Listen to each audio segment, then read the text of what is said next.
소렌토 투명 코팅 시공 모습 보겠습니다. 여기는 엔진 바닥면 부분이고요. 엔진하고 미션 모두 코팅이 되었습니다. 눈길 주행을 해보면 엔진이든 미션이든 전기장치든 모두 다 염화칼슘으로 범벅이 되죠. 오늘은 소렌토 어느 곳이 부식이 잘 되는지 보겠습니다. 부식이 잘 되는 곳은 딱 정해져 있는데요. 이렇게 페인트가 까져 있는 곳, 이런 곳이 부식이 잘 되고요. 이런 부품 속 안쪽 염화칼슘이 머무는 곳이죠. 그래서 부식이 잘 된다 보시면 되고요. 이런 부식 부분, 물이 머물 수 있는 곳, 이런 곳이 염화칼슘이 머물죠. 여기도 마찬가지 이렇게 페인트가 좀 까져 있습니다. 그래서 이런 곳에 부식이 나는 것은 너무나 당연한 현상이다, 이렇게 보시면 됩니다. 여기는 앞바퀴 휠아웃이 있는 부분이고요. 이런 곳은 사실상 염화칼슘이 많이 묻지만 염화칼슘이 흐르는 곳이죠. 그리고 이렇게 보시면 이렇게 구멍이 있습니다. 눈길 주행을 하게 되면 물로 변한 염화칼슘은 이 안쪽으로 스며들 수밖에 없습니다. 여기에 언더커버가 되어 있지만 언더커버는 이만큼 되어 있고요. 이렇게 구멍은 그대로 노출이 되어 있죠. 그래서 차체 속이나 부품 속, 바닥면 속은 반드시 녹방지가 필요하다, 이렇게 보시면 되고요. 여기 바닥면 쪽을 보면 이렇게 마개가 되어 있습니다. 마개 개봉 후 안쪽 시공이 반드시 필요하죠. 이쪽도 마찬가지죠. 여기 안쪽 녹방지가 필요합니다. 여기 배터리 있는 부분인데요.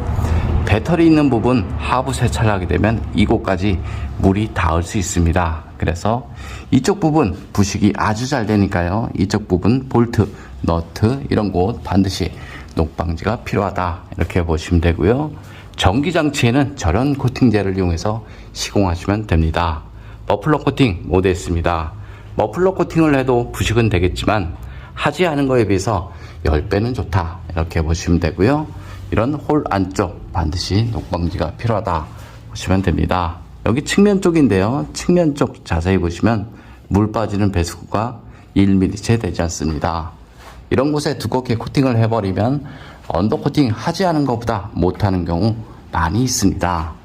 언더 코팅 하는 것도 좋은데 물 배수를 막으면 무조건 손해를 볼 수밖에 없다 보시면 되고요.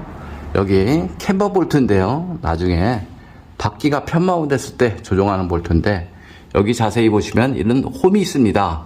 하부 세차를 하거나 눈길 주행 이런 것들을 많이 하게 되면 여기 볼트 자체가 쩔어붙어서 나중에 조정이 안 되는 경우 많이 있습니다. 그래서 자동차 하부에 물을 뿌려서 차량 관리를 한다 라고 말하는 것은 제가 봤을 때 맞지 않는 말이다, 저는 이렇게 봅니다. 예전 차량 같은 경우는 엔진 쪽 물을 뿌려도 별 문제가 없었죠. 하지만 지금의 차량은 휴대폰과 같다, 이렇게 보시면 되고요. 휴대폰 물 청소하는 것과 자동차 고압 세차하는 것은 같다, 이렇게 보시면 됩니다.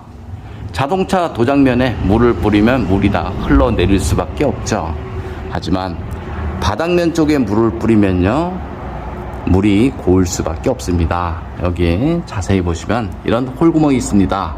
하부 세차를 하게 되면 물이 유입이 되죠.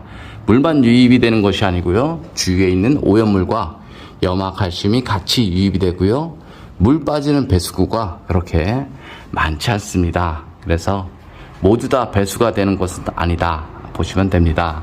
예를 들어서 여기 마개가 있습니다. 안쪽 물이 들어가고요, 이쪽으로 빠지게 되죠. 그런데 이쪽 부분에 머물 수가 있죠. 그래서 물 빠지는 배수구 담 있다가는 떼차만 녹이 난다, 이렇게 보시면 됩니다. 코팅나라 장점을 보겠습니다. 코팅나라는 녹이 잘 나는 지역에서 수십 년간 자동차 수리를 하였습니다. 그래서 어디에 녹이 나고 왜 나는지 누구보다 잘 알고 있습니다. 좀 더 자세한 내용은 네이버에 코팅나라 검색을 하면 제 블로그가 있습니다.